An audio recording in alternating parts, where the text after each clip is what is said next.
My brother banned me from coming to his wedding because his wife's family is at war with the rainbow. Now my parents are banning him from their inheritance unless he divorces his wife. So, my brother's wedding happened 2 days ago, and it turned into complete chaos, which I know even though I wasn't there. You might wonder why I didn't attend the wedding if it's my brother's. Well, it's because of his wife's family. He did send me an invitation to the wedding because he wanted me there, but his fiancée told him I couldn't attend because I had a boyfriend. You might be confused, but I'm a man, and I have a boyfriend whom I wanted to bring to the wedding. She said that even though my brother and her don't have a problem with that, her extremely religious parents, who already forced her to have the wedding in a church, would most likely banish us from the wedding and cause trouble between our families. After she told him that, my brother told me I couldn't attend and explained why. You might think I was angry. The truth is, I was relieved. I hate going to big events with lots of people because of my social anxiety, and I was already used to not being able to attend certain events because of my orientation, so it was nothing I hadn't heard before. So on the day of the wedding, I stayed at home with my boyfriend. It's worth mentioning that my parents apparently didn't know I wasn't attending the wedding. I was chilling at home, cuddling with my boyfriend, when I suddenly got a text message from my parents asking me where I was because they couldn't find me at the wedding party. I told them I wasn't attending the wedding and asked if my brother hadn't told them anything. They said no and asked me what had happened. I didn't see any reason to lie, so I sent them a text message telling them exactly why.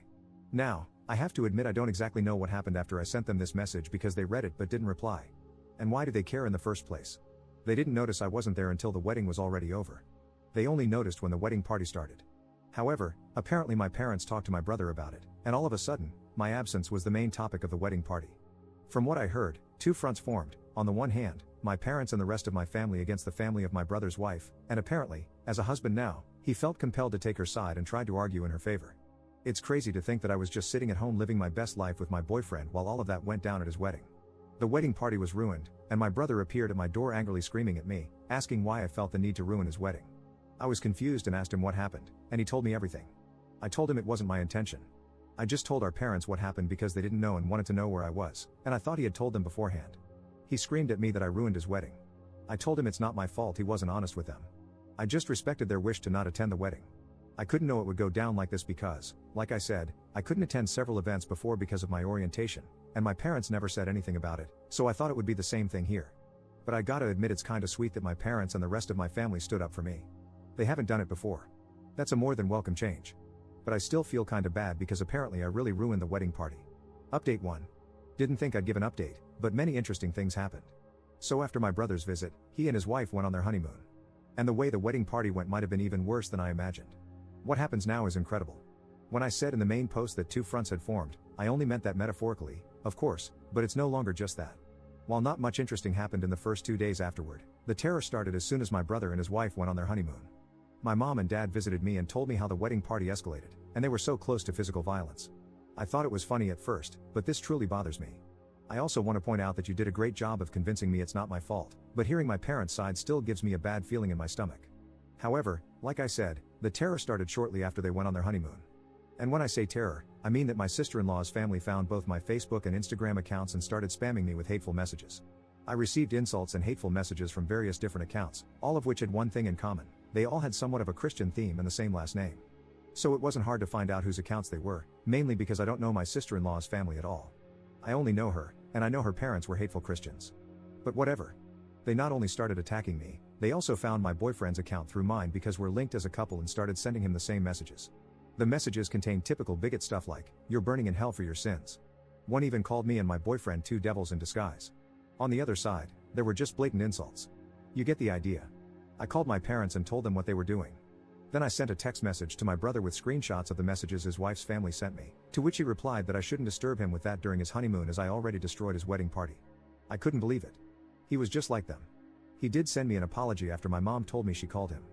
But none of this is the main reason I'm giving you this update this early. Because I got a call this morning from an unknown number.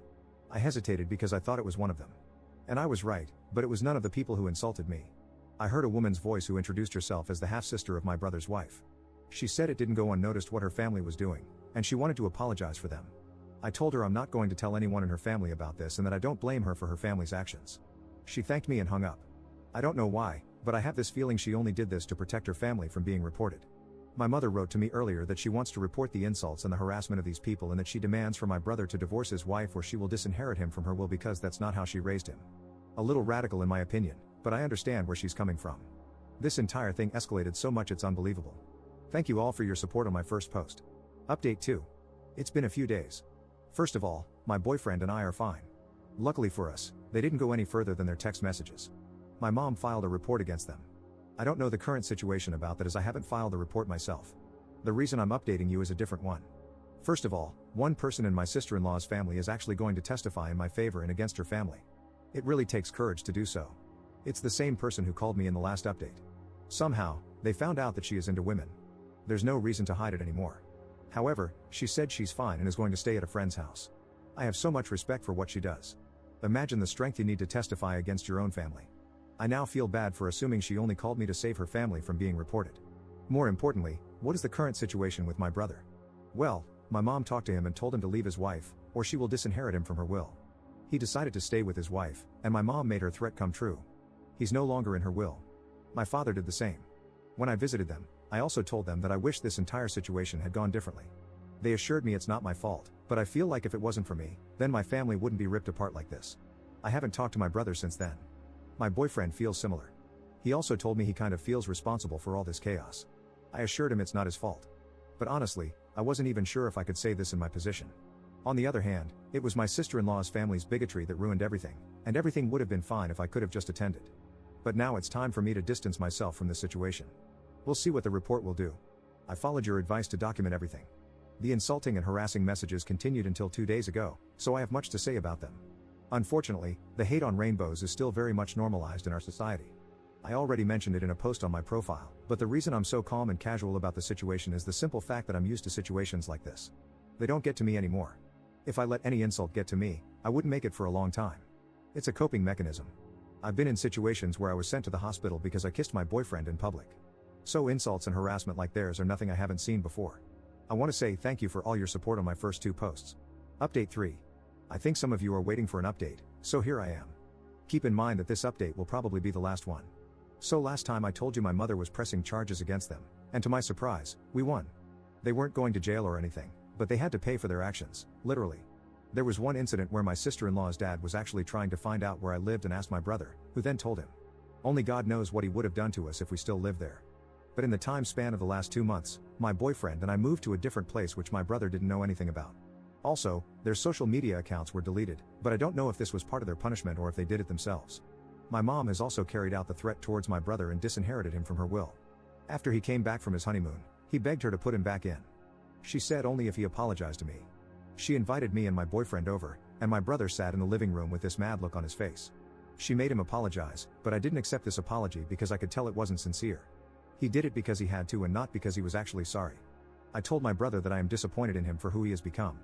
Before that, we had this huge bond. Usually, we never judged each other for stuff like this, and all of a sudden, he has such a problem with me having a boyfriend.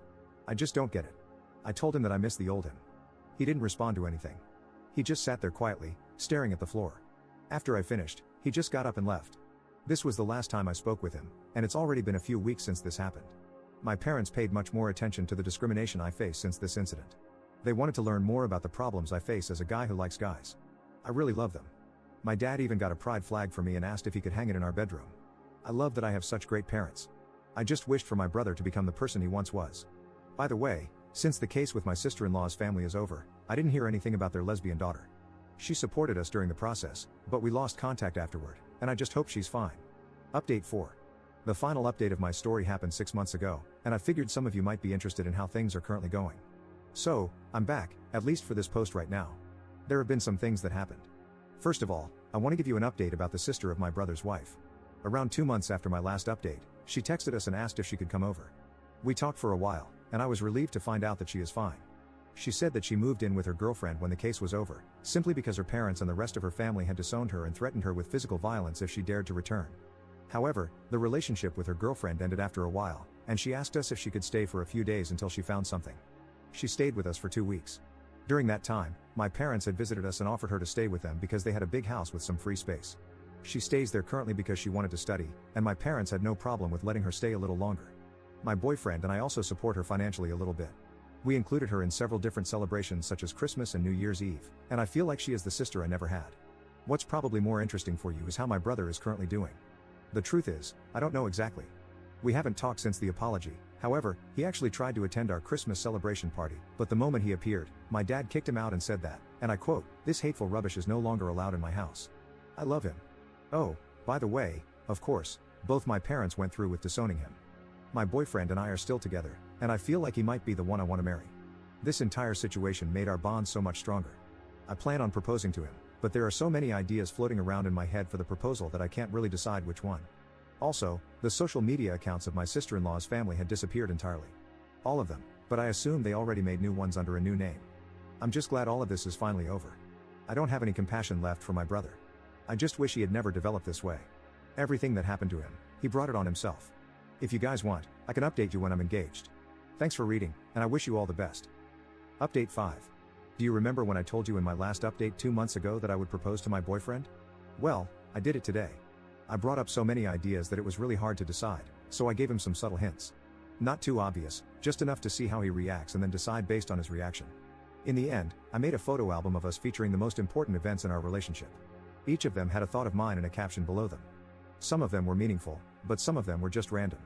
Like one photo of us eating at his favorite restaurant on his birthday, and the caption just says something like, "Damn, that pizza was good." That made him laugh. We walked to his favorite spot in town, which is a wonderful lake. That is where I gave him the album and told him it's a present and to look through it. He was focused and didn't notice what I was doing behind him, as I just told him I was getting something I forgot. I positioned myself behind him, and that is when the last page came into play. That page had a photo of me holding the ring in the same way I positioned myself behind him, looking straight at the camera. And the caption says, "Hopefully, he says yes." He turned around in disbelief and started crying almost immediately when he saw me. I couldn't even finish the question, and he already said yes. It was exactly how I hoped it would go.